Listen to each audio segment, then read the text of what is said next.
sta. Buonasera a tutti e bentornati a Liberamente, variazioni e scorribande qui su Radio Libertà.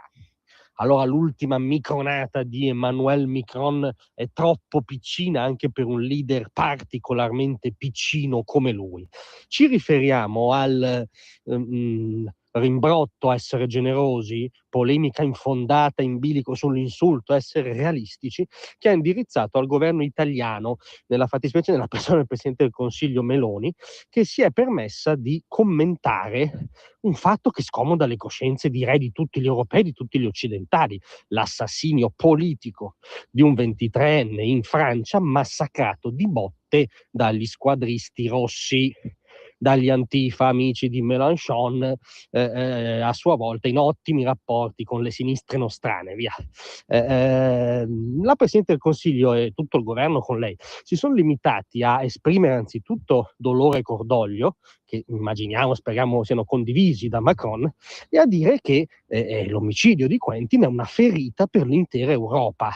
Non mi sembra particolarmente offensivo per la grandeur presunta tale d'Oltralpe. Ebbene, Macron ha avuto una crisi di nervi dicendo, con una elegantissima metafora, che se chiunque rimane a casa sua, le pecore sono custodite bene. Cioè, Roma non sconfini, non faccia commenti su Parigi, rimanete a casa vostra, così custodiamo bene le pecore, che non vorrei fossero i popoli europei nella visione di quelli come Macron, le pecore. Ma in ogni caso, oltre a essere palesemente infondata, è addirittura sfonda la soglia del grottesco questa polemica in bocca a Emmanuel Macron. Ricorderemmo solo al presidente francese che quando il centrodestra vinse le elezioni politiche in Italia, quindi il rito supremo della democrazia dove votano anche le pecore, sì, capita, Monsieur le Président, e si insediò come legittimo governo, espressione della legittima volontà popolare, una ministra del governo francese agli affari europei, guarda caso, Laurence Bon, disse sì, continueremo a collaborare con l'Italia, ma vigileremo sul rispetto dei diritti e delle libertà.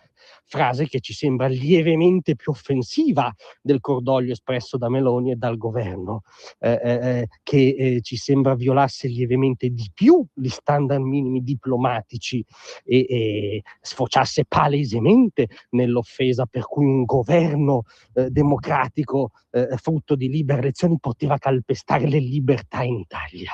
Eppure lì, Monsieur le Président, en silence.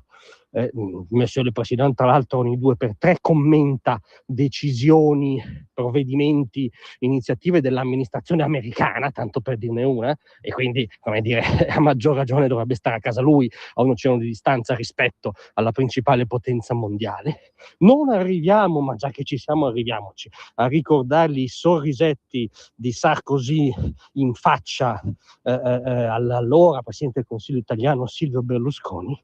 Insomma, non solo la polemica di Macron è infondata, ma è di un livello di ipocrisia finora inesplorato, perché Parigi sì, spesso ha sconfinato in modo offensivo e irrituale, mettendosi su un piedistallo di superiorità politica e morale indimostrato. Basta chiedere agli stessi francesi cosa pensano dell'esperienza politica di Macron, e sì, l'omicidio di Quentin riguarda anche noi in quanto europei, in quanto affezionati alla libertà. Grazie a tutti.